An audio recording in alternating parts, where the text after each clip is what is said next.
During the entire decade of the 1980s, the policies of the Reagan, Bush and Bush administrations encouraged one of the greatest paroxysms of speculation and usury that the world has ever seen. Starting especially in the summer of 1982, the malignant and cancerous mass of speculative paper spread through all the vital organs of the banking, credit, and financial system. Capital had long since ceased to be used for the creation of new productive plant and equipment, and new productive manufacturing jobs, investment in transportation, power systems, education, health services and other infrastructure declined well below the break-even level. Wall Street investors came more and more to resemble vampires who ranged over a ghoulish landscape in search of living prey whose blood they could suck to perpetuate their own lively form of death. Industrial employment was out. The service sector was in. The post-industrial society meant that the production of tangible, physical wealth, of hard commodities, within U.S. borders was being terminated. The future would belong to parasitical legions of lawyers, financial services experts, accountants, and clerical support personnel. But the growth in the balance of payments deficit signaled that the game could not go on forever. On the surface, wild speculation was the order of the day. There was the stock market boom, which underwent a crash in 1987, but then, thanks to James Brady's drug futures and indexed options markets, kept rising until the Dow had passed 3,000, although by that time no one could remember why it was still called the industrial average. The stock market provided the right atmosphere for a much broader speculative boom, the one in commercial and residential real estate, which kept going until almost the end of the decade, but which then began to crash with a vengeance. When real estate began to implode, as in Texas at the middle of the 1980s or the Northeast after 1988, savings banks and commercial banks by the scores became insolvent. Thus, by the third year of the Bush administration, a bankrupt savings and loan was being seized by federal regulators on almost every business day, and Congressman Joe of Michigan had to announce that Citibank, still the largest bank in the USA, was indeed technically bankrupt. Depositors in Hong Kong started a run on the Citibank branch there. Their U.S. counterparts were slower to react, perhaps because deluded by the pathetic faith that the Federal Deposit Insurance Corporation could still cover their deposits. Even more fundamental than speculation was the absolute primacy of debt. During the Reagan and Bush years, unprecedented federal deficits pushed the public debt of the United States into the ionosphere, with the total almost quadrupling over a little more than 10 years to approach the fantastic total of $3.25 billion. In 1989, it was estimated that total debt claims in the U.S. economy had attained almost $25,000 billion, and their total has increased exponentially ever since. The debt of state and local governments, corporate debt, consumer debt all expanded into the wild blue yonder. In the meantime, the Great Lakes industrial region became the Rust Bowl. The Sun Belt oil and computer booms collapsed. The great cities of the East were rotten to the core with slums, and farmers went bankrupt more rapidly than at any other time in the memory of man. Living standards had been in a gradual but constant decline since the days of Nixon, and it began to dawn on more and more families who considered themselves members of the middle class that they could no longer afford their own home, nor hope to send their children to college. All because of the prohibitive costs. The Bureau of the Census made sure in 1990 not to count the number of those who had become homeless during the 1980s, since the real figure would be an acute political embarrassment to George Bush. Were there 5 million, or 6, as many as the total population of Sweden or of Belgium?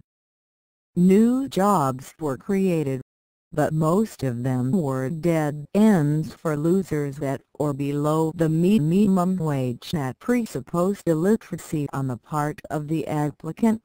Hamburger sales and pizza home delivery were the growth areas, although the smart kid might still aspire to become the croupier. Behind it all lurked the pervasive narcotics trade, with hundreds of billions of dollars a year in heroin, crack, marijuana. For the vast majority of the U.S. population, to say nothing of the brutal immigration in the developing countries, it was an epoch of austerity, sacrifice, and decline, of the entropy of a society in which most people have no purpose and feel themselves becoming redundant, both on the job market and ontologically. But for a paper-thin stratum of plutocrats and parasites, the 1980s were a time of unlimited opportunity. These were the practitioners of a monstrous financial swindles that marked the decade, the protagonists of the hostile takeovers, mergers and acquisitions, leveraged buyouts, green mail and stock plays that occupied the admiration of Wall Street. These were corporate raiders like J. Hewlett DKDE, Blaine Curl, T. Boone Pickens, and Frank Lorenzo, Wall Street financiers like Henry Kravis and Nicholas Brady. And these men, surely not by coincidence, belonged to the intimate circle of personal friends and close political supporters of George Herbert Walker Bush. If the orgy of usury and speculation during the 1980s can be compared to a glittering and exclusive dinner party, and Letka, Curl, Pickens, Lorenzo, Kravis, and Brady were the invited guests, then surely George Bush was the host and arbiter elegantium who presided, deciding according to his own whim who would receive an invitation and who would not, and setting the norms for acceptable conduct. By late 1991, the long-deferred bill for these lucrative entertainments was about to arrive. The exhausted working people and destitute unemployed must present the bill to the founder of the feast, the whining and greedy enfant gate of American politics, George Bush, the man whose idea of privation would be a life without servants, and whose concept of a domestic agenda would be a plan to hire two maids and a butler. One of the landmark corporate battles of the first Reagan administration was the battle over control of Getty Oil, a battle fought between Texaco, at that time the third largest oil company in the United States and the fourth largest industrial corporation, and J. Hugh Leedy's Pennzoil. George Bush's old partner and constant crony, J. Hugh Leetka, was still obsessed with his dream of building Pennzoil into a major oil company, one that could become the seventh of the traditional Seven Sisters after Chevron and Gulf merged. But the sands of biological time were running out on Chairman Mao Leedyk, as the abrasive Pennzoil boss was known in the years after he became the first U.S. oil man to drill in China, thanks to Bush. The only way that Chairman Mao Leedyk could realize his lifelong dream would be by acquiring a large oil company and using its reserves to build Pennzoil up to world-class status. Leetka was the chairman of the Pennzoil board, and the Pennzoil president was now Blaine Curl, the former lawyer from Baker and Bopps in Houston. Blaine Curl was also an old friend of George Bush. Back in 1970, when George was running against Floyd Bentsen, Curl had advised Bush on a proposed business deal involving a loan request from Victor A. Flaherty, who needed money to buy Fidelity Printing Company. Blaine Curl was a hard bargainer. He recommended that Bush make the loan, but that he also demand some stock in Fidelity Printing as part of the deal. 3 years later, when Fidelity Printing was sold, Bush cashed in his stock for $499,600 in profit, a gain of 1,900% on his original investment. That was the kind of return that George Bush liked, the kind that honest activities can so rarely produce. Footnote 1. Chairman Mao Leedyk and his sidekick Blaine Curl constantly scanned their radar screens for an oil company to acquire. They studied Superior Oil, which was in place, but Superior Oil did too much of its business in Canada, where there had been no equivalent of George Bush's task force on regulatory relief, and where the oil companies were still subject to some restraints. Chairman Mao ruled that one out.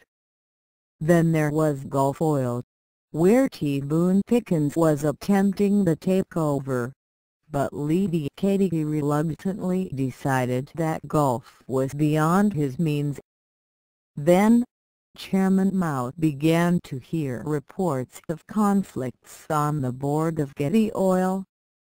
Getty Oil, with 20,000 employees, was a $12 billion corporation, about 6 times larger than Pennzoil. But Chairman Mao had already managed to phagocytate United Gas when that company was about 6 times larger than his own Pennzoil.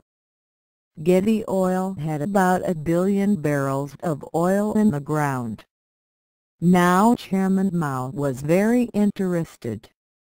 The trouble on the Getty board was a conflict between Gordon Getty, the surviving son of the freebooting founder J. Paul Getty, and Sidney Peterson, the chairman of the Getty board. Gordon Getty had musical aesthetic ambitions, but he wanted to be consulted on all major policy decisions by Getty Oil. Gordon and his wife moved in the social circles of Graham Allison of Harvard's Kennedy School, Lawrence Dish of Loews Corporation, and Warren Buffett, the owner of the Berkshire Hathaway investment house in Omaha.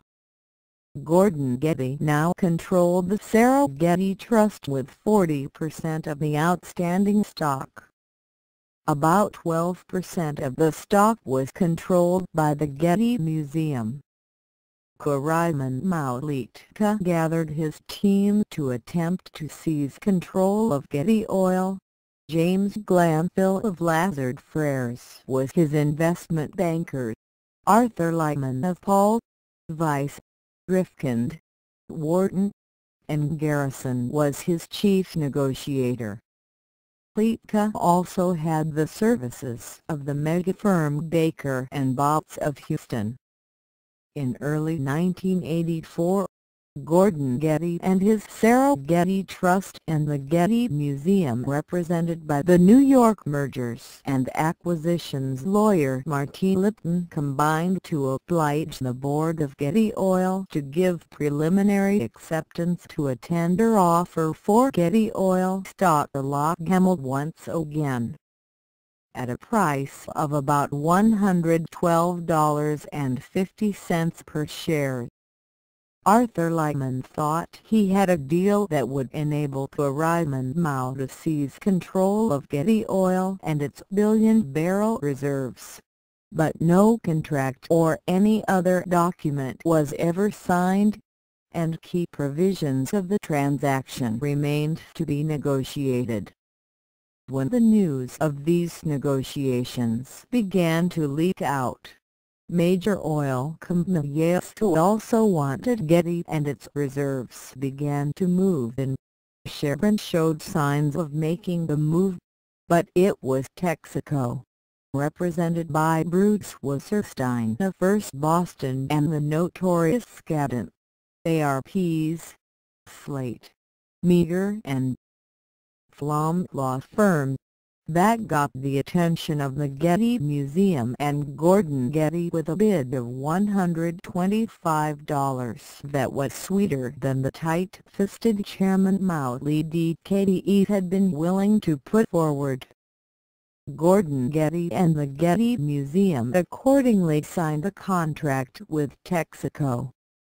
This was the largest acquisition in human history up to that time, and the check received by Gordon Getty was for $4,071,051,264, the second largest check ever written in the history of the United States, second only to one that had been used to roll over a part of the post-war national debt.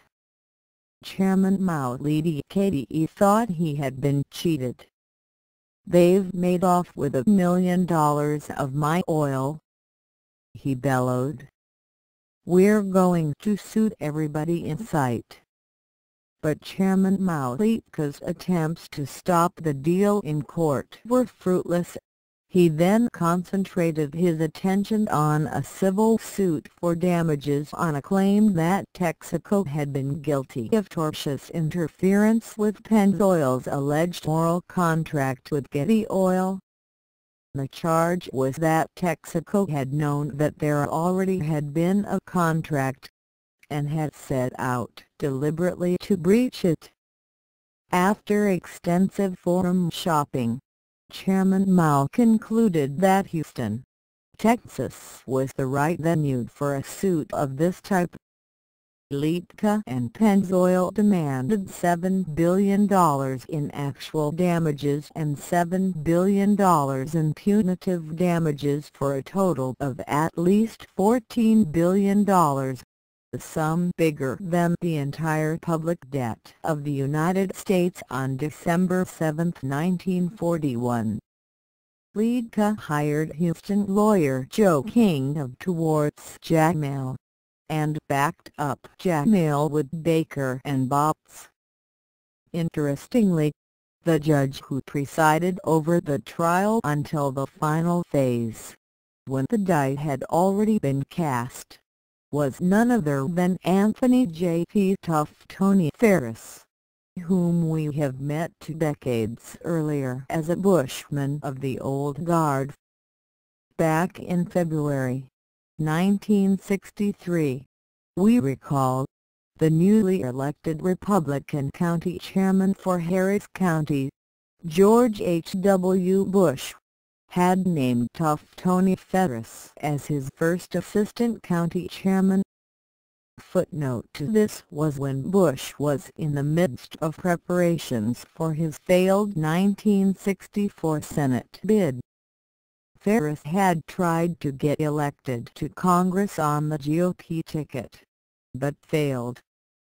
During the Nixon administration, Ferris became the United States Attorney in Houston.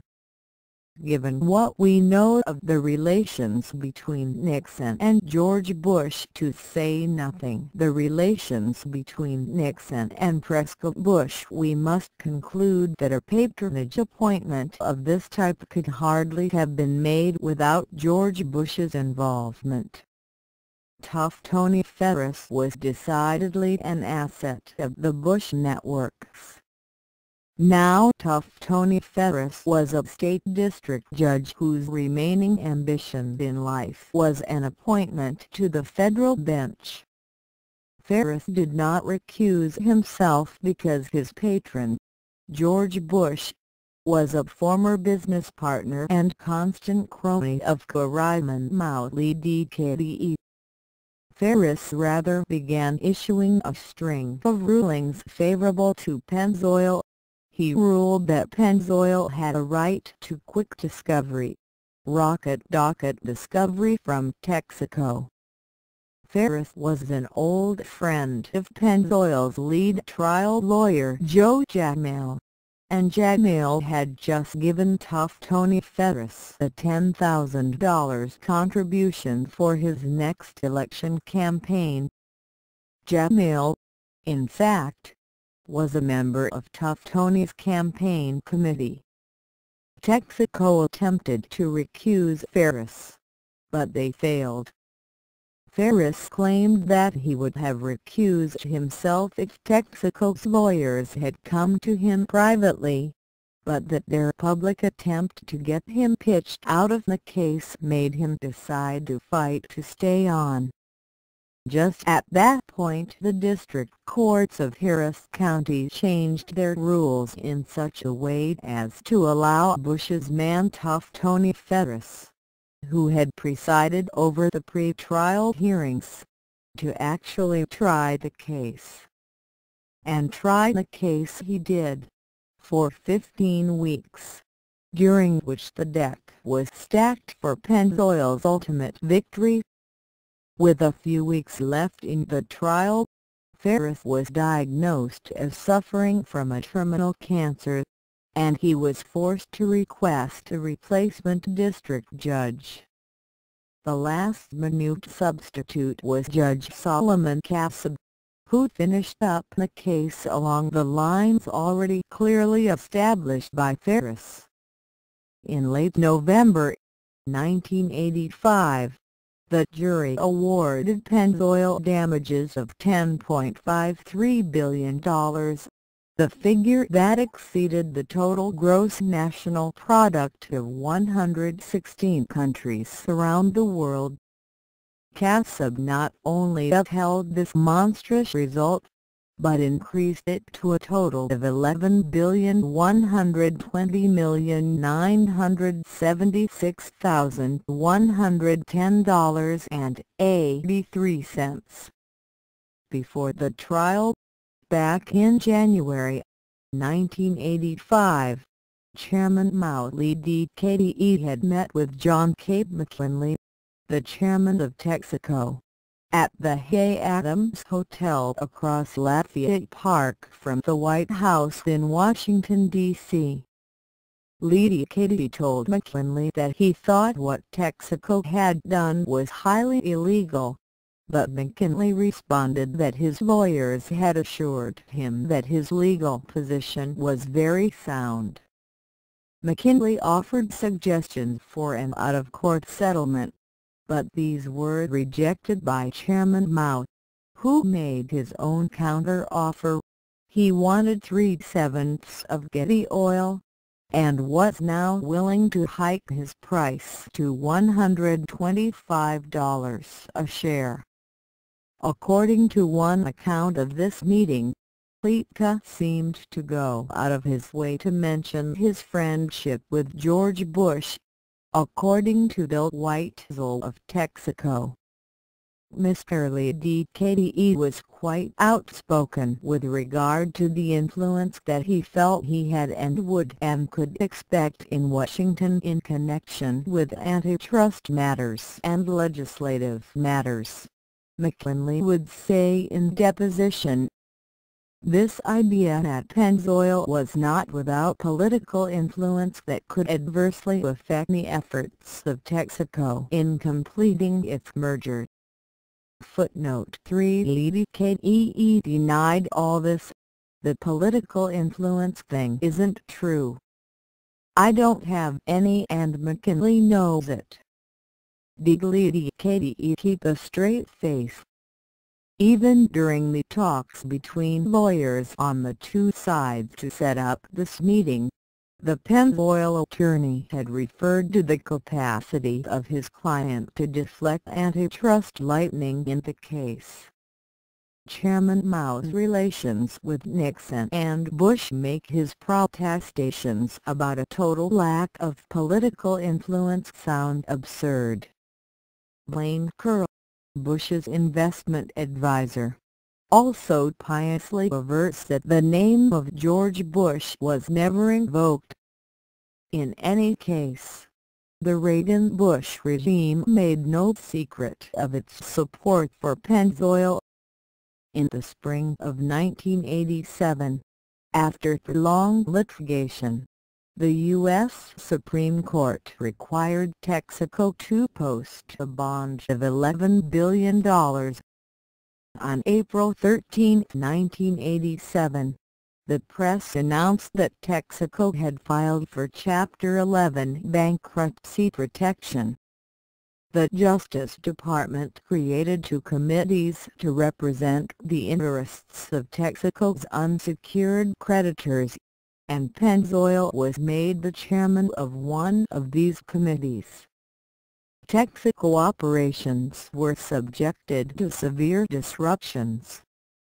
During the closing weeks of 1987, Texaco was haggling with Chairman Mao about the sum of money that the bankrupt firm would pay to Pennzoil. At this point Bushman Lawrence Gibbs was the Commissioner of the Internal Revenue Service, one of the principal targeting agencies of the totalitarian police state.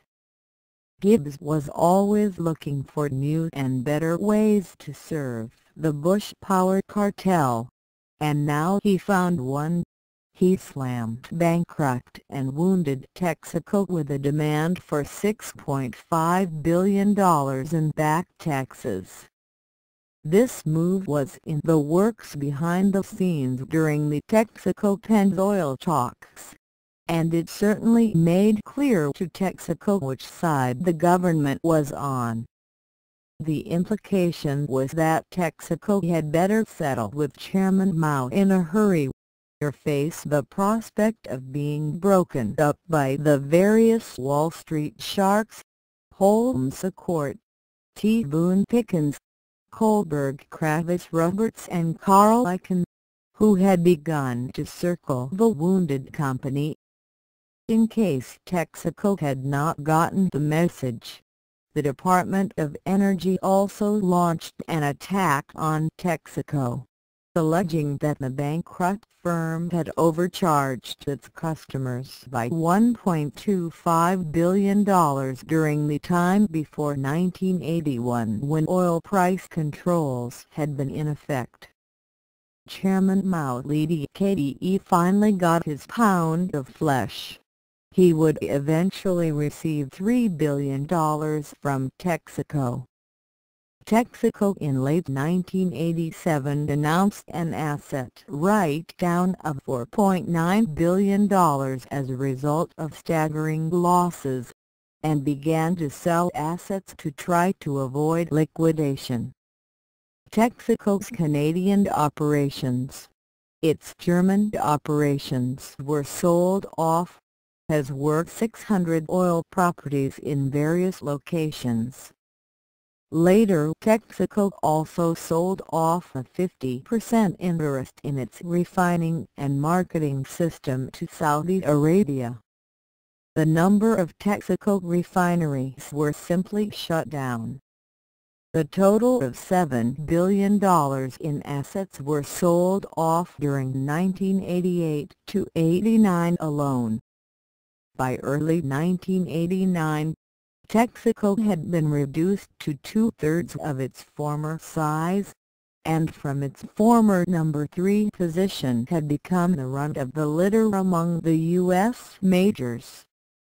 Texaco revenue fell from $47.9 billion in 1984 to $35.1 billion in 1988. Assets declined from $37.7 billion to $26.1 billion. In order to ward off the raiding attacks of Carolyne, Texaco was obliged to worsen its situation further by payment of $330 million in green mail in the form of special A distribution to shareholders designed mainly to placate Chaitkin. Footnote: for the entire affair represented a monstrous miscarriage of justice, the declaration that the entire U.S. legal system was bankrupt. At the heart of the matter was the pervasive influence of the Bush networks, which gave Leveraged the support he needed to fight all the way to the final settlement. The real losers in this affair were the Texaco and Getty workers whose jobs were destroyed, and the families of those workers. Estimates of the numbers of these victims are hard to come by, but the count must reach into the tens of thousands. In addition, the entire economy suffered from a transaction that increased the debt claims on current production while reducing the physical scale of that production. But even the enormities of Chairman Mao Leveraged were destined to be eclipsed in the political and regulatory climate of savage greed created with the help of the Reagan-Bush administration and George Bush's task force on regulatory relief. Evenly, Leveraged's colossal grasping was about to be out-topped by a small Wall Street firm which, primarily during the second Reagan-Bush term when Bush's influence and control were even greater, assembled a financier empire greater than that of J.P. Morgan at the height of Jupiter's power. This firm was Kohlberg, Kravis, Roberts KKR, which had been funded in 1976 by a partner and some former employees of the Bear Stearns brokerage of Lower Manhattan, and which by late 1990 had bought a total of 36 companies using some $58 billion lent to KKR by insurance companies, commercial banks, state pension funds, and junk bond king Michael Milken. The dominant personality of KKR was Henry Kravis, the man who inspired actor Michael Douglas Kravis's former prep school classmate at the Loomis School when Douglas played a role of corporate raider Gordon Gekko in Oliver Stone's movie Wall Street. Henry Kravis was in particular the motor force behind the KKR leveraged buyout of Rjr Nabisco, which, with a price tag of $25 billion, was the largest transaction of recorded history. Henry Kravis's epic achievements in speculation and usury perhaps had something to do with the fact that he was a close family friend of George Bush. As we have seen, when President Bush was arranging a job for young George Herbert Walker Bush in 1948, he contacted Ray Kravis of Tulsa, Oklahoma, whose business included helping Brown Brothers experiment to evaluate the oil reserves of companies. Ray Kravis had quickly offered George a job, but George declined it, preferring to go to work for Dresser Industries, a much larger company. That was how George had ended up in Odessa and Midland, in the Permian Basin of Texas. Ray Kravitz over the years had kept in close touch with Senator Prescott Bush and George Bush, and young Henry Kravitz had been introduced to George and had hobnobbed with him at various Republican Party and other fundraising events. Henry Kravitz by the early 1980s was a member of the Republican Party's elite inner circle. Bush and Henry Kravitz became even more closely associated during the time that Bush, ever mindful of campaign financing, was preparing his bid for the presidency. Among political contributors, Henry Kravitz was a very high roller. In 1987–88, Kravitz gave over $80,000 to various senators, congressmen, Republican political action committees, and the Republican National Committee. During 1988, Kravitz gave $100,000 to the GOP Team 100, which meant a soft money contribution to the Bush campaign. Kravitz's partner George Roberts also anteed up $100,000 for the Republican Team 100. In 1989, the first year in which it was owned by KKR, Rjr Nabisco also gave $100,000 to Team 100.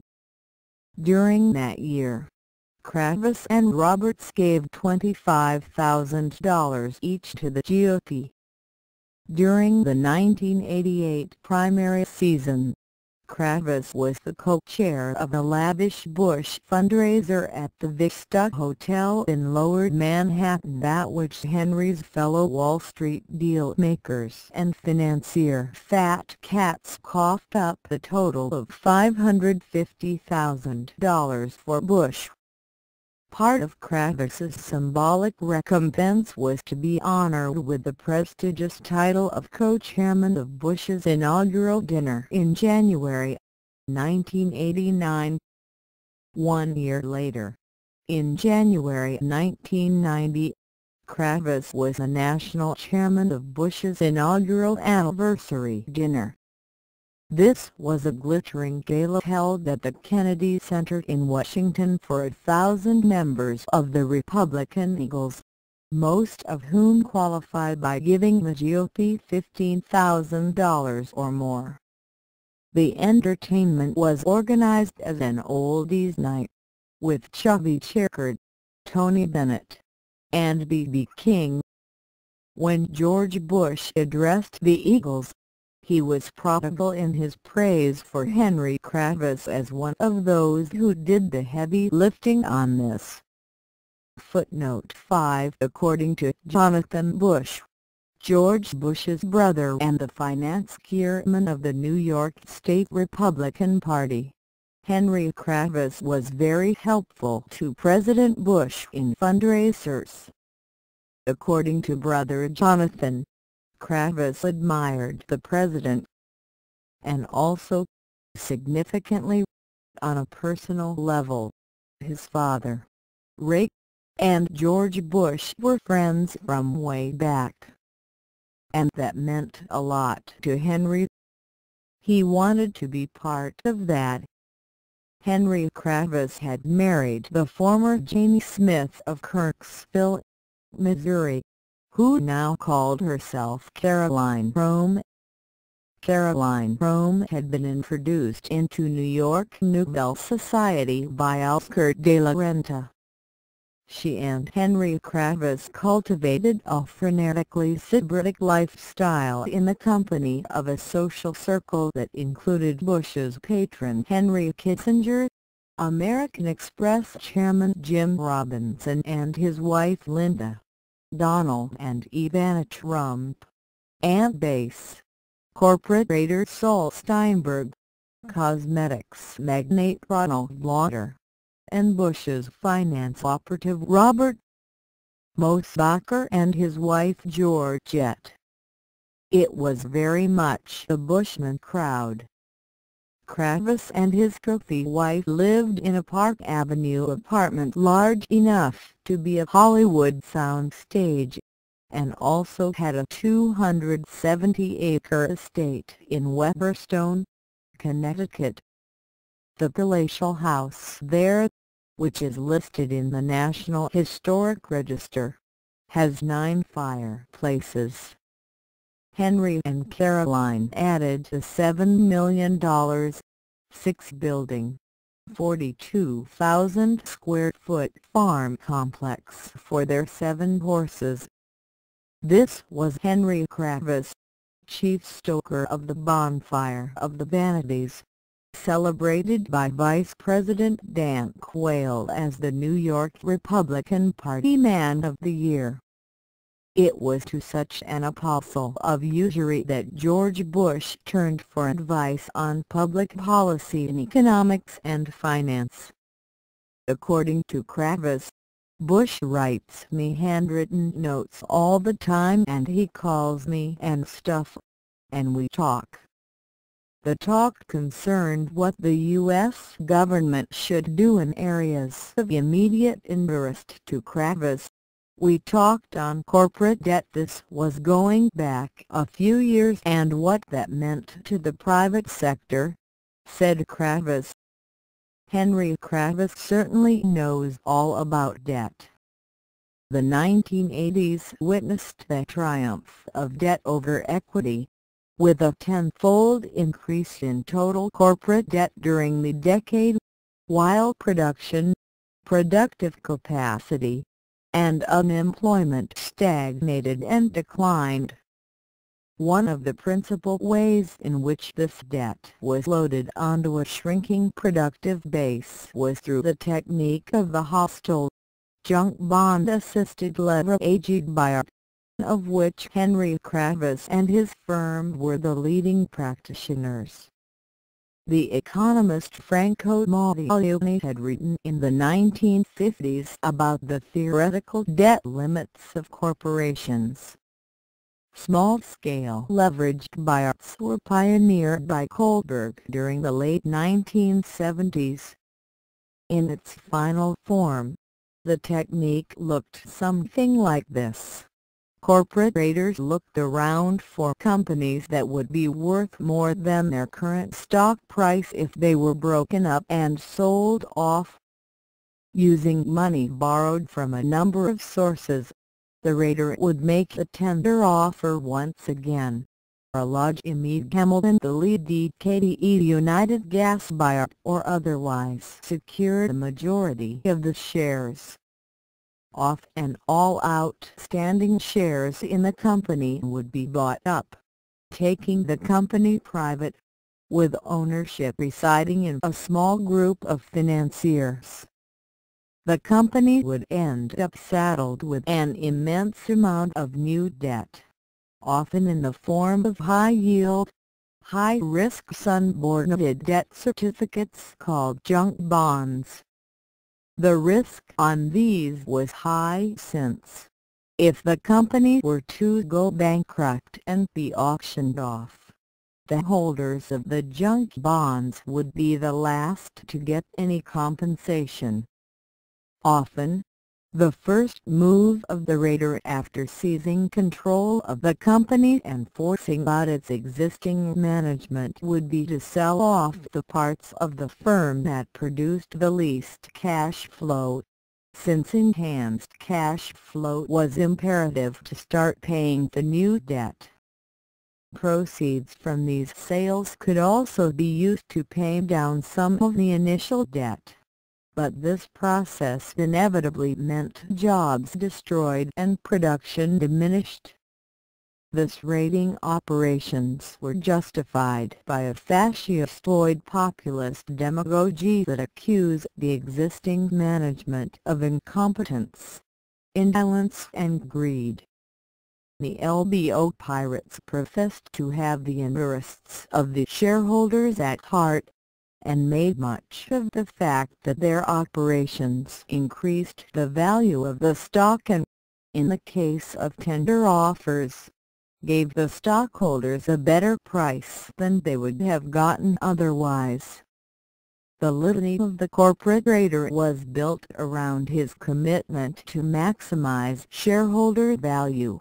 Workers, bondholders, the public, and management were all expendable. Ivan Boesky and others further embroidered this with a direct apology for greed as a motor force of progress in human affairs. An important enticement to transform stocks and equity into bonded and other debt was provided by the insanity of the U.S. tax code, which taxed profits distributed to shareholders, but not the debt paid on junk bonds. The ascendancy of the leveraged buyout therefore proceeded pari passu with the demolition of the U.S. corporate tax base, contributing in no small way to the growth of federal deficits. Plutocrats are always adept in finding loopholes to avoid paying their taxes.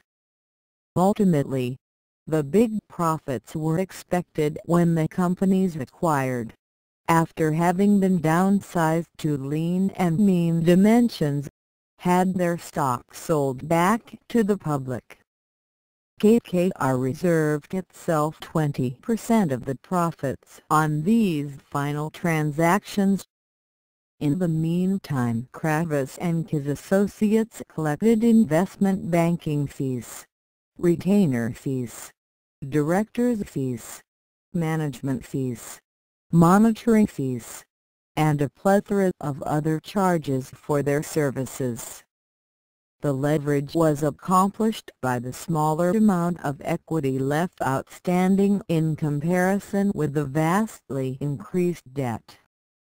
This meant that if, after deducting the debt service, profits went up, the return to the investors could become very high. Naturally, if losses began to appear, reverse leverage would come into play, producing astronomical amounts of red ink. Most fundamental was that companies were being loaded with debt during the years of what the Reagan-Bush regime insisted on calling the boom. It was evident to any sober observer that in case of a recession or a new depression, many of the companies that had succumbed to leveraged buyouts and related forces of usury would very rapidly become insolvent. The Reagan-Bush regime was forced to argue that supply-side economics and Bush's deregulation had abrogated the business cycle, and that there never would be any more recessions. This is why the recession in reality the exacerbation of the pre-existing depression that George Bush was forced to acknowledge during late 1990 was so ominous in its implications. The leveraged buyouts of the 1980s were now doomed to collapse. The handwriting on the wall was clear by September-October of 1989, the first year of George Bush's presidency, when the $250 billion market for junk bonds collapsed just in advance of the mini-crash of the New York Stock Exchange.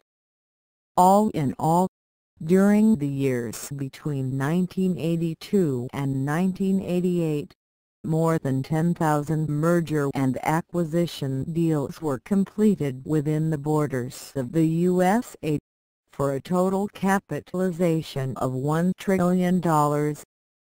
There were in addition 3,500 international mergers and acquisitions for another $500 billion. Footnote 6. The enforcement of antitrust laws atrophied into nothing, as one observer said of the late 1980s. Such concentrations had not been allowed since the early days of antitrust at the beginning of the century. George Bush's friend Henry Kravis raised money for his leveraged buyouts from a number of sources.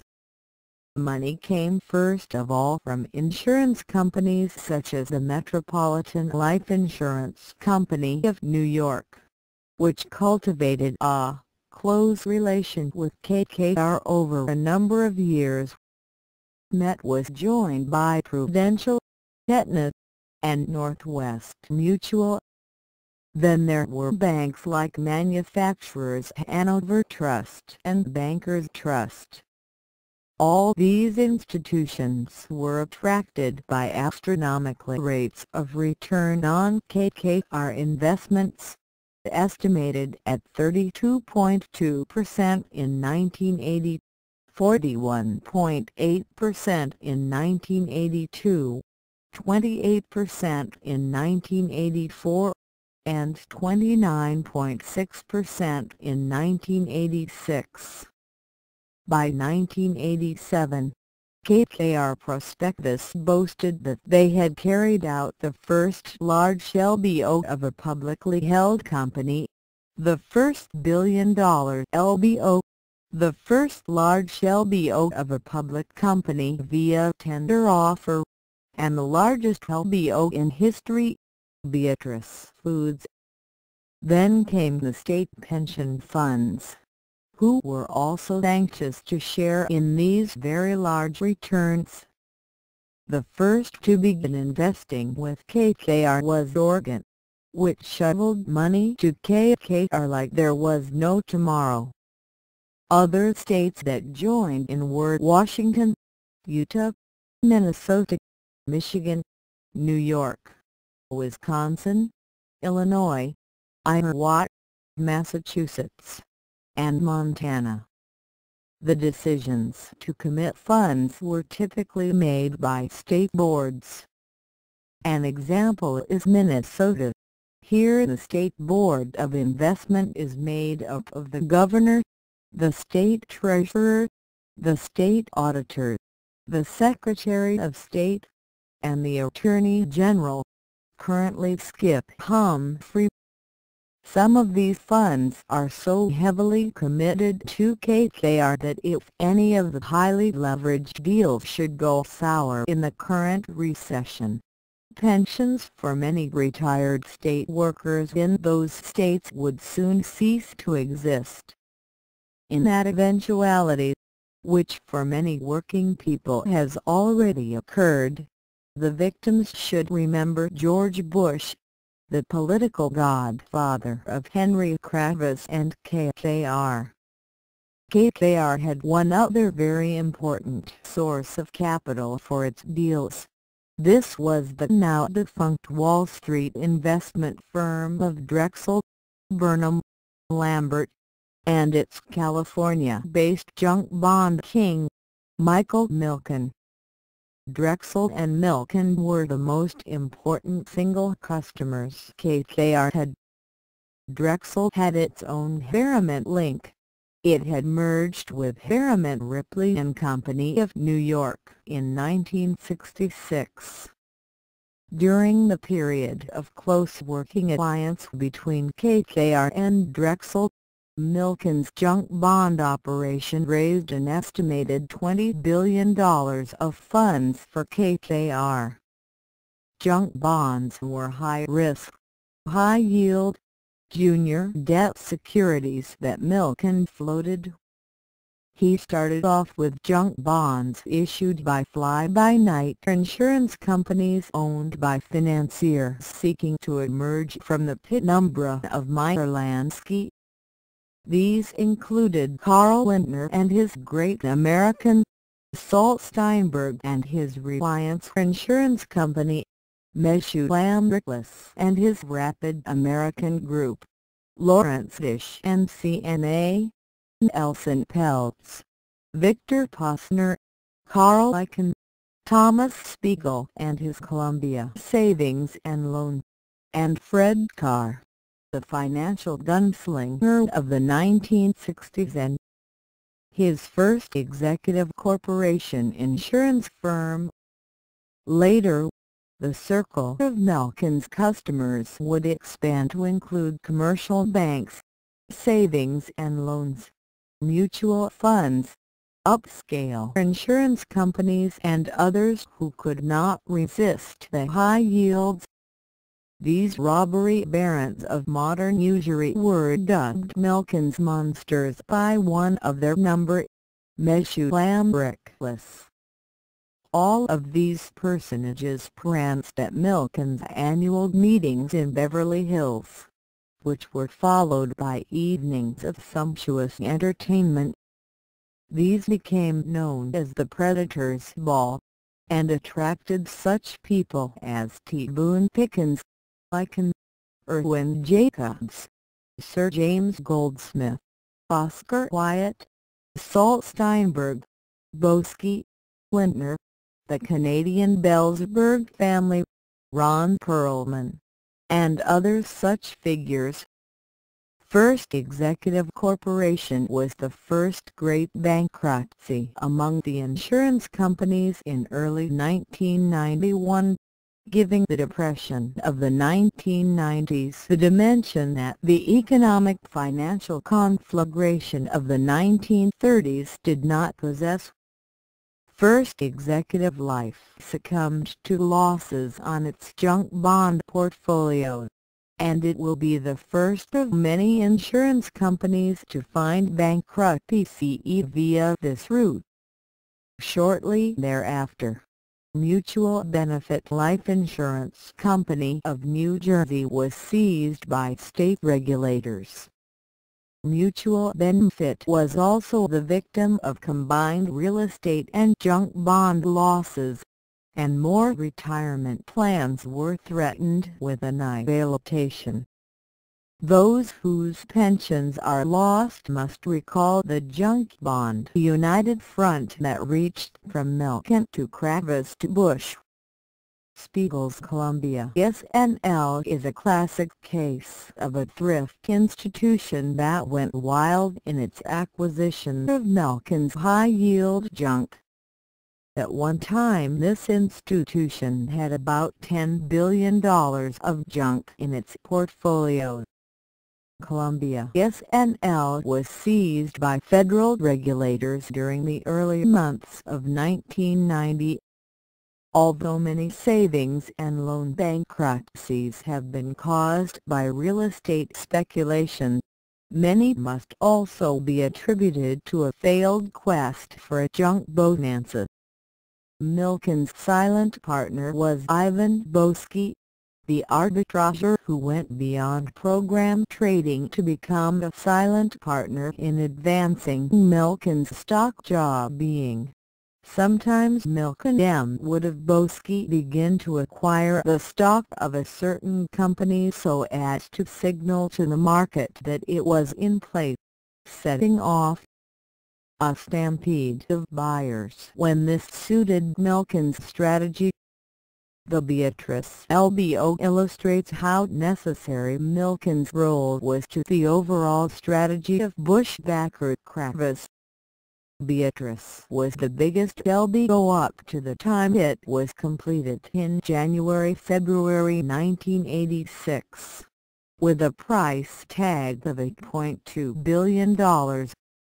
As part of this deal, Kravis gave Milken warrants for 5 million shares of stock in the new Beatrice Corporation.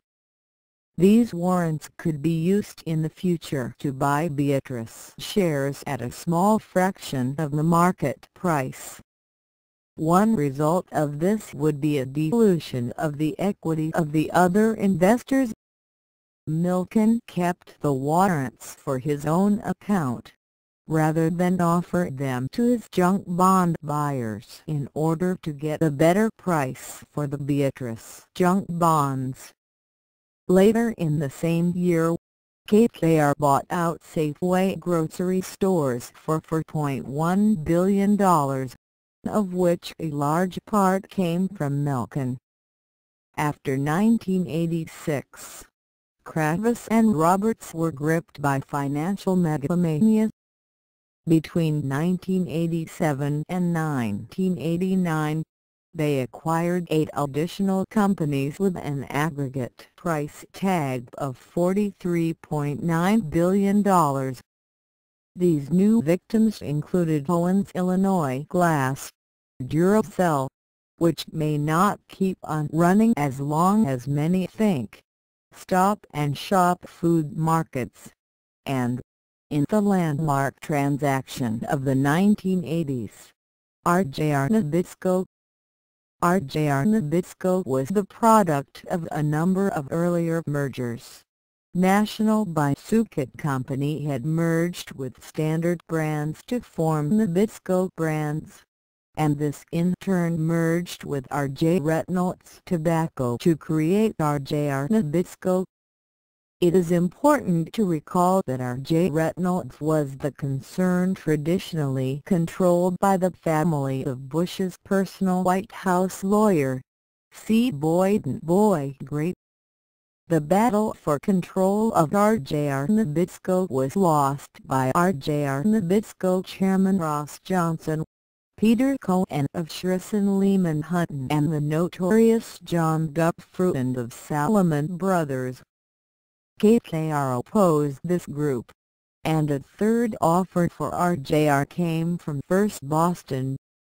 The Johnson offer and the KKR were about the same, but a cover story in the Loose Skull and Bones Time magazine in early December 1988 targeted Johnson as the greedy party. The attraction of Rjr Nabisco, one of the 20 largest U.S. corporations, was an immense cash flow supplied especially by its cigarette sales, where profit margins were enormous. The crucial phases of the fight corresponded with the presidential election of 1988. Bush won the White House, so it was no surprise that Kravitz won Rjr with a bid of about $109 per share compared to a stock price of about $55 per share before the company was put into play, giving the pre-buyer shareholders a capital gain of more than $13.3 billion. How much of that went to Boyd Gray of the Bush White House?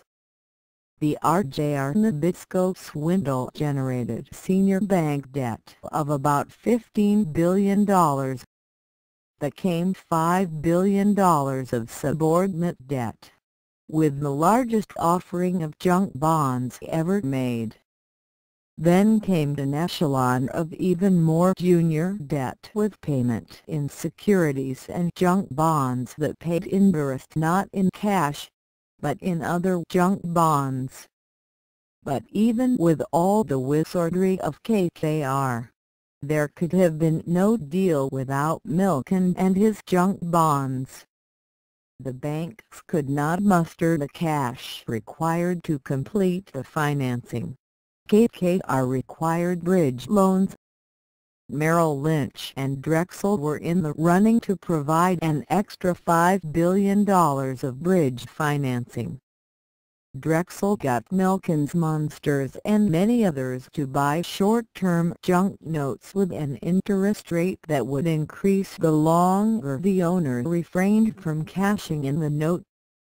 Drexel's increasing rate notes easily brought in the entire $5 billion required.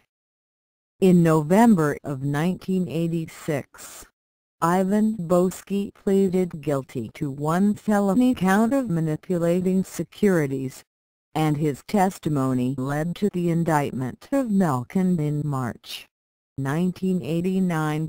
Some months after the Rjr Nabisco deal had been sewn up.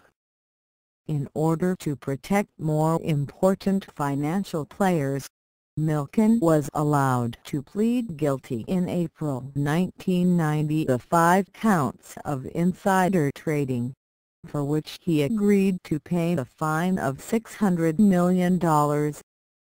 On February 13, 1990, Drexel Burnham Lambert had declared itself bankrupt and gone into liquidation, much to the distress of junk bond holders everywhere who saw the firm as a junk bond buyer of last resort. By this time, many of the great LBOs had begun to collapse. Robert Campo's retail sales empire of Allied and Federated stores blew up in the fall of 1989, bringing down almost $10 billion of LBO debt. Revco, Fruithouse, Southland 7-Eleven stores, Resorts International, and many other LBOs went into Chapter 11 proceedings. As for KKR's deals, they also began to implode. SCITV, a spin-off of Storer Broadcasting, announced that it could not service its $1.3 billion of debt, and forced the holders of $500 million in junk bonds to settle for new stocks and bonds worth between 20 and 70 cents on the dollar. Hillsborough Holdings, a subsidiary of Jim Walker, went bankrupt, and Siemens Furniture put through a forced restructuring of its debt. It was clear at the time of the Rjr Nabisco LBO that the totality of the company's large cash flow would be necessary to maintain payments of $25 billion of debt. That will take a lot of animal crackers and Winstons. If Rjr Nabisco had been a foreign country, it would have ranked among the top 15 debtor nations, coming in between Peru and the Philippines. Within a short time after the LBO, Rjr Nabisco proved unable to maintain payments. KKR was forced to inject several $1 billion of new equity, take out new bank loans, and dunning its clients for an extra $1.7 billion.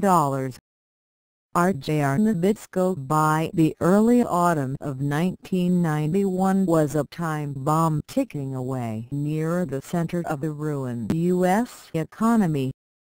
If citizens are bright enough to follow the line that leads back from Milken to Kravis to Bush, Rjr and similar horror stories could politically demolish George Bush. In September 1987, Senator William Protzmeier submitted a bill which aimed at restricting takeovers. 2 weeks later, Representative Rostenkowski of Illinois offered a bill to limit the tax deductibility of the interest on takeover debt.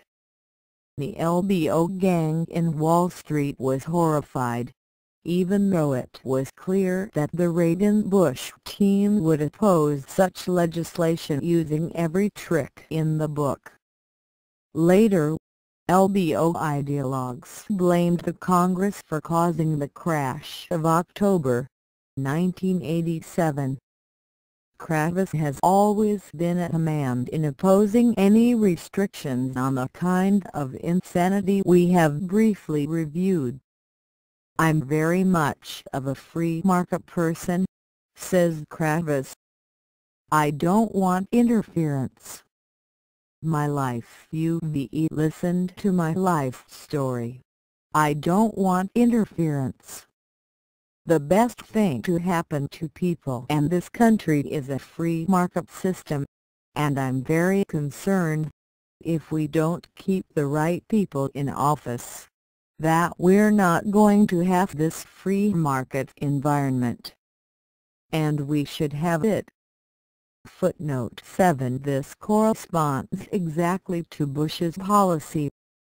During the 1988 campaign, Bush presented his views on hostile takeovers, using the forum provided by his old friend T. Boone Pickens, USA Advocate, a monthly newsletter published by the United Shareholders Association, which Pickens runs. In the October 1988 issue of this publication, Bush made clear that he was not worried about leveraged buyouts. Rather, what concerned Bush was the need to prevent corporations from adopting defenses to deter such attempted hostile takeovers. Bush indicated he wanted to ban poison pill defenses, which often take the form of a new class of stock in a company that lets its holders buy stock in the successor company at rock-bottom prices after a buyout. Poison pills were invented by New York lawyer Marty Lipton, and did not deter trader Sir James Goldsmith from seizing control of Crown Zellerbach in the mid-1980s, although Goldsmith's costs were increased. Bush also railed against golden parachutes, which provide lucrative settlements for top executives who are ousted as the result of a takeover. I am frankly a bit skeptical about claims that these so-called defensive tactics are necessary to encourage long-term investment. Studies suggest that prices of stock reflect information that is publicly available. Sometimes it seems that managers use these tactics to save themselves from the competitive pressures of the market for corporate control, not to protect the interests of the shareholders. Bush was clearly hostile to any federal restrictions on hostile takeovers. If anything, he was closer to those who demanded that the federal government stop the states from passing laws that interfere with LBO activity. For the notorious corporate raider and disciple of Chairman Mao Litka, T. Boone Pickens, the message was clear: I know that Vice President Bush is a free enterpriser. I don't think there is any doubt if you look at what Vice President Bush has said and what Governor Dukakis has said that Bush is pro-stockholder. I would say Dukakis is pro-management. The expectations of Pickens and his ilk were not disappointed by the Bush cabinet that took office in January 1989. The new Secretary of the Treasury, Bush crony Nicholas Brady, was only a supporter of leveraged buyouts. He had been one of the leading practitioners of the mergers and acquisitions game during his days in Wall Street as a partner of the Harriman-allied investment firm of Dillon Read. The family of Nicholas Brady has been allied for most of this century with the Bush-Walker clan. During his Wall Street career at Dillon Read, Brady, like Bush, cultivated the self-image of the patrician banker, becoming a member of the New York Jockey Club and racing his own thoroughbred horses at the New York tracks once presided over by George Herbert Walker and Prescott Bush. Brady, like Bush, is a member of the Bohemian Club of San Francisco and attended the Bohemian Grove every summer. Inside the Bohemian Grove oligarchic pantheon, Brady enjoys the special distinction of presiding over the prestigious Mandalay Camper Cabin Complex, the one habitually attended by Henry Kissinger, and sometimes frequented by Gerald Ford. When Senator Harrison Williams of New Jersey was driven out of office by the FBI's Abscom entrapment operation, Brady was appointed to fill out the remainder of the term to which Williams had been elected. Brady is also reportedly the victim of dyslexia. At the Regency in Lower Manhattan, Brady rubbed elbows each morning at breakfast with Joe Flom and the rest of the Skadden ARP's crowd. Arthur F. Long of D.F. King and Company, Marty Lipton, Arthur Lyman, Felix Rohatyn, Boski's friend Marty Siegel, and Joe Perella of First Boston. Brady's LBO experience goes back to the 1985 battle for control of Unauthorized, the former Union Oil Company.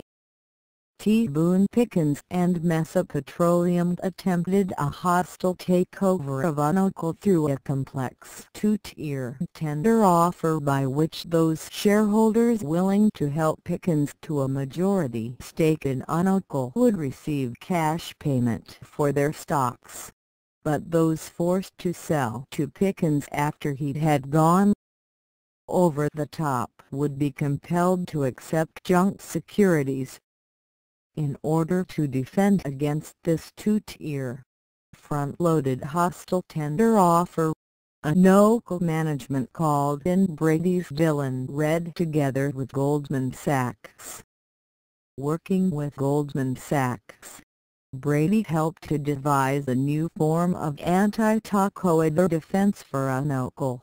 It was in effect a self-inflicted leveraged buyout, a self-tender for a large portion of Unauthorized stock which the company offered to buy back at a higher price than the one stipulated in the Pickens tender offer.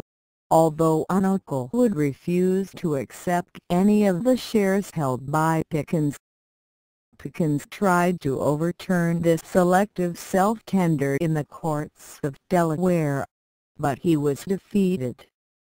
The self-tender sponsored by Brady's investment bankers was actually the usurious chicken game, Unauthorized's tender offer to buy 80 million shares at an astronomical $72 per share in comparison with the $54 offered by Pickens. This meant $5.8 billion in new high-interest junk bond debt for Unauthorized, in another triumph of debt over equity. The premise was that if Pickens insisted on going ahead, he might very well take over Unauthorized, but the new debt burden would mean that the company would soon go bankrupt and Pickens would lose all his money. In this case, the Unauthorized management advised by McBrady was more than willing to gamble with the existence of their entire company, and thus with the livelihoods of thousands of workers and their families, to ward off the advances of Pickens. In the end, this device would load Unauthorized with a crushing $3.6 billion of high-interest debt as a result of a plan advocated by Brady's firm. Nick Brady got the job he presently occupies by heading up the study of the October 1987 stock market crash, the results of which Brady announced on a cold Friday afternoon in January 1988, just after the New York stock market had taken another 150-point dive. The study of the October 1988 market break was produced by a group of Wall Street and Treasury insiders billed as the Presidential Task Force on Market Mechanisms. At the center of the report's attention was the relation between the New York Stock Exchange, the American Stock Exchange, and NASDAQ over-the-counter stock trading, on the one hand, and the future, options, and index trading carried on at the Chicago Board of Trade, Chicago Board Options Exchange, and Chicago Mercantile Exchange. The Brady Group examined the impact of program trading, index arbitrage and portfolio insurance strategies on the behavior of the markets that led to the crash. The Brady report recommended the centralization of all market oversight in a single federal agency, the unification of clearing systems, consistent margins, and the installation of circuit breaker mechanisms. That, at least, was the public content of the report. The real purpose of the Brady report was to create a series of drugged and manipulated markets using funds from the Federal Reserve and other sources. The Brady Group realized that if the Chicago futures price of a stock or stock index could be artificially inflated, this would be of great assistance in propping up the value of the underlying stock in New York. The Brady Group focused on the major market index of 20 stock futures traded on the Chicago Board of Trade, which roughly corresponded to the principal stocks of the Dow Jones Industrial Average. As long as the MMI was trading at a higher price than the DJI-8, the program traders and index arbitrageurs would tend to sell the MMI and buy the underlying stock in New York in order to lock in their stock-jockeying profits. The great advantage of this system was first of all that some tens of millions of dollars in Chicago could generate some hundreds of millions of dollars of demand in New York.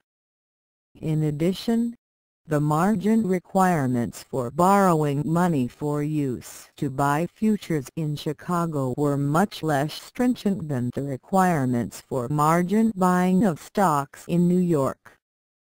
Liquidity for this operation could be drawn from banks and other institutions loyal to the Bush-Baker-Brady power cartel, with full backup and assistance from the district banks of the Federal Reserve.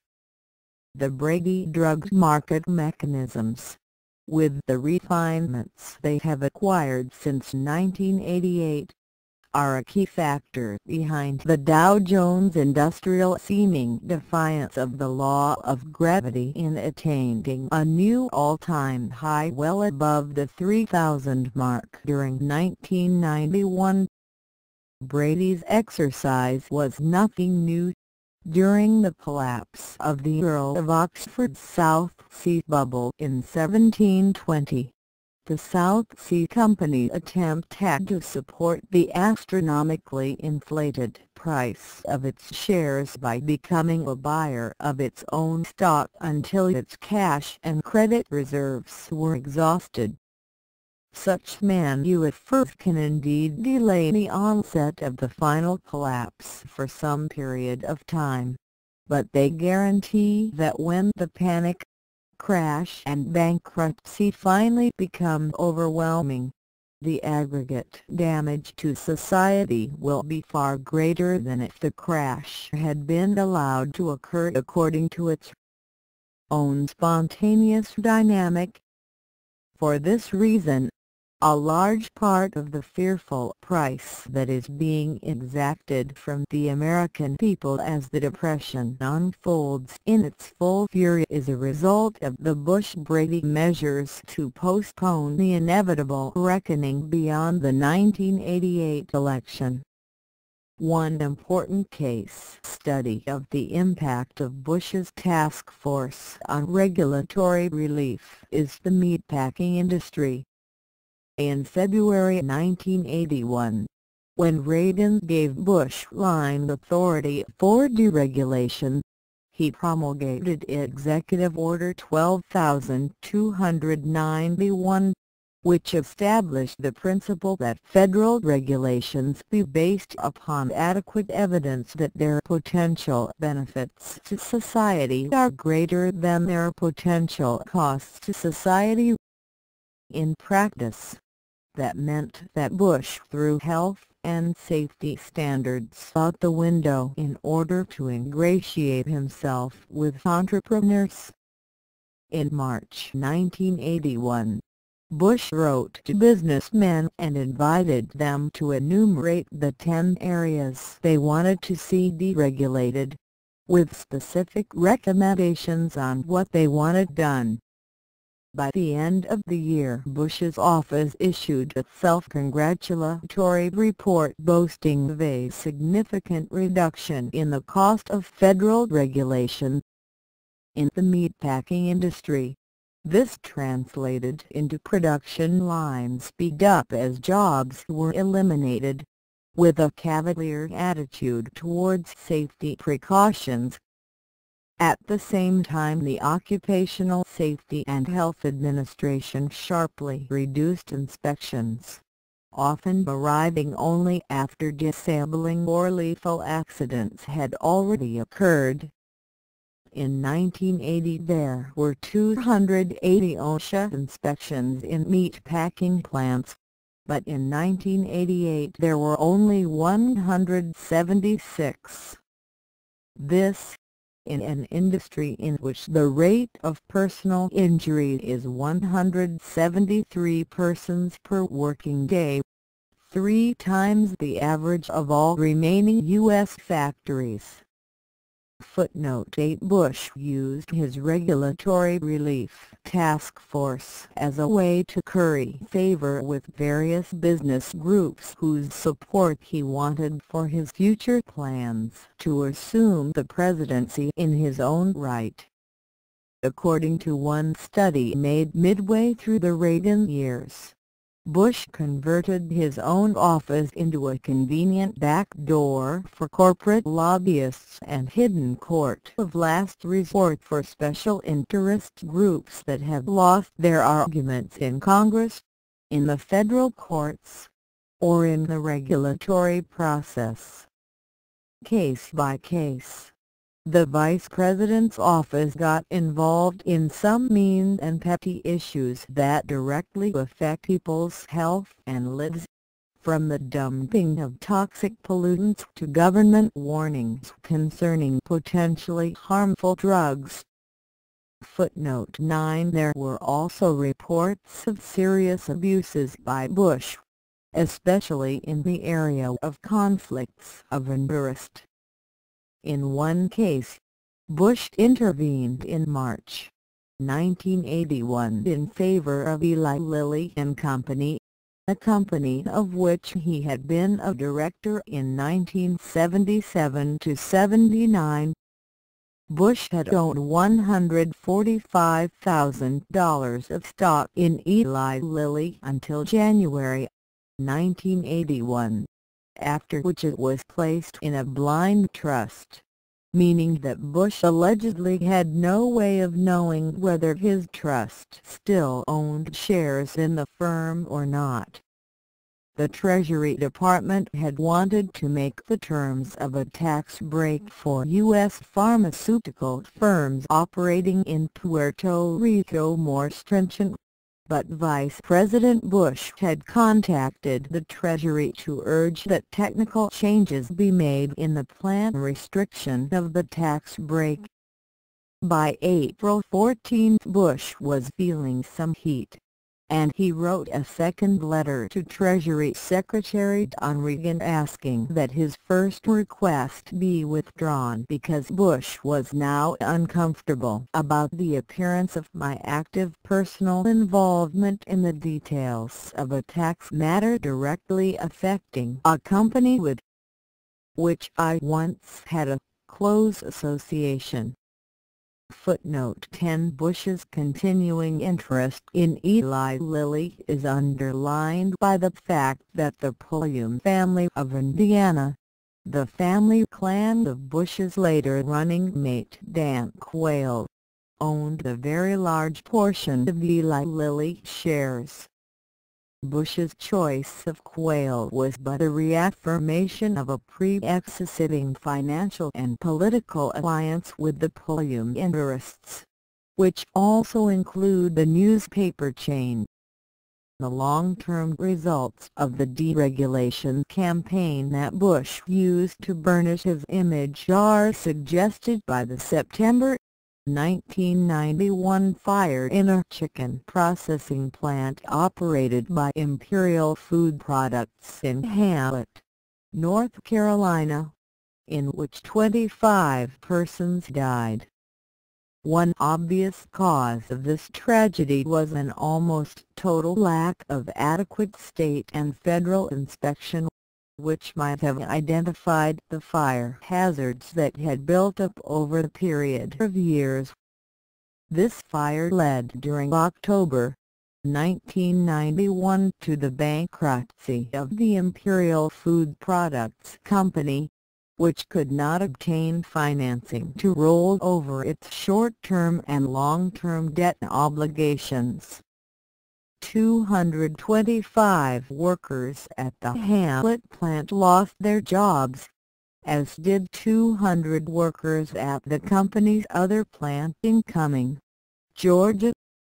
Bush's idea of ideal labor management practices and corporate leadership in general appears to have been embodied by Frank Lorenzo, the most celebrated and hated banker of U.S. air transport. Before his downfall in early 1990, Lorenzo combined Texas Air, Continental Airlines, New York Air, People Express, and Eastern Airlines into one holding, and then presided over its bankruptcy. Now Eastern has been liquidated, and the other components are likely to follow suit. Along the way to this debacle, Lorenzo won the sympathy of the Reagan-Bush crowd through his union-busting tactics. He had thrown Continental Airlines into bankruptcy court and used the bankruptcy statutes to break all union contracts, and to break the unions themselves as well. Continental pilots had been stripped of seniority, benefits, and bargaining rights, and had been subjected to a massive pay cut under threat of being turned out into the street. In 1985, the average yearly wage of a pilot was $87,000 at TWA, but less than $30,000 at Continental. The hourly cost of a flight crew for a DC-10 at American Airlines was $703, while at Continental it was only $194.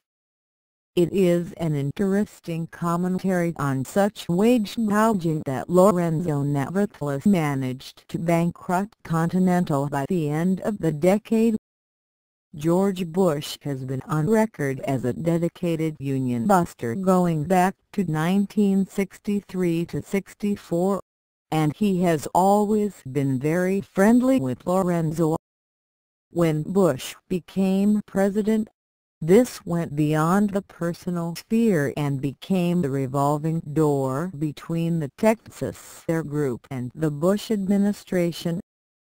During 1989, the Airline Pilots Association issued a list of some 30 cases in which Texas Air officials had transferred to jobs in the Bush regime and vice versa.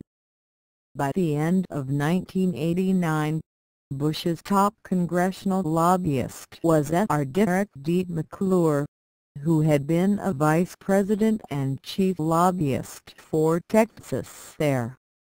McClure had traded jobs with Rebecca Range, who had worked as a public liaison for Reagan until she moved over to the post of lead congressional lobbyist for Texas Air. John Robson, Bush's Deputy Secretary of the Treasury, was a former member of the Continental Airlines Board of Directors. Elliot Sidon, once a top antitrust lawyer for the Justice Department, switched to being an attorney for Texas Air. Footnote 11. When questioned by Jack Anderson, McClure and Robson claimed that they recused themselves from any matters involving Texas there. But McClure signed a letter to Congress announcing Bush's opposition to any government investigation of the circumstances surrounding the Eastern Airlines strike in early 1989. Bush himself has always stonewalled in favor of Lorenzo. During the early months of the landmark Eastern Airlines strike, in which pilots, flight attendants, and machinists all walked out to block Lorenzo's plan to downsize the airline and bust the unions, the Congress attempted to set up a panel to investigate the dispute, but Bush was adamant in favor of Lorenzo and vetoed any government probes. Footnote 12. Lorenzo's activities were decisive in the wrecking of U.S. airline transportation during the Reagan-Bush era. When Carolyne was in the process of taking over TWA, he was able to argue that the need to compete in many of the same markets in which Lorenzo's airlines were active made mandatory that the TWA workforce accept similar sacrifices and wage cuts. The cost-cutting criteria pioneered with such ruthless aggressivity by Lorenzo have had a long-term effect of reducing safety margins and increasing the risk the traveling public must confront in any decision to board an airliner operating under U.S. jurisdiction. Eastern has disappeared, and Continental has been joined in bankruptcy by Midway, America West, while Pan American sold off a large part of its operations to Delta while teetering on the verge of liquidation. Chaitkin's TWA is bankrupt in every sense except the final technicalities. Northwest, having been taken through the ringer of an LBO by Albert Secchi, is now busy lining up subsidies from the state of Minnesota and other sources as a way to stay afloat. It is widely believed that when the dust settles, only Delta, American, and perhaps United will remain among the large nationwide carriers. At that point, hundreds of localities will be served by only one airline, and that airline will proceed to raise its fares without any fear of price competition or any other form of competition. With that, their travel will float beyond the reach of much of the American middle class, and the final fruits of airline deregulation will be manifest. In the meantime, it must be feared that the erosion of safety margins will exact a growing toll of human lives in airline accidents. If such tragedies occur, the bereaved relatives will perhaps recall George Bush's friend Frank Lorenzo. And how, the reader may ask, was George Bush doing financially while surrounded by so many billions in junk bonds? Bush had always pontificated that he had led the fight for full public disclosure of personal financial interests by elected officials. He never tired of repeating that in 1967, as a freshman member of the House of Representatives, "I love the fight for full financial disclosure." But after he was elected to the vice presidency, Bush stopped disclosing his investments in detail. He stated his net worth, which had risen to $2.1 million by the time of the 1984 election, representing an increase of some $300,000 over the previous 5 years.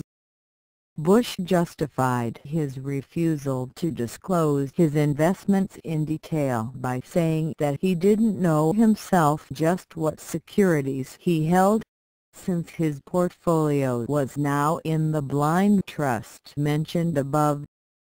The blind trust was administered by W.S. Farish and Company of Houston, owned by Bush's close crony William Stamps Farish III of Beeville, Texas, the descendant of the Standard Oil executive who had backed Heinrich Himmler and the Waffen SS.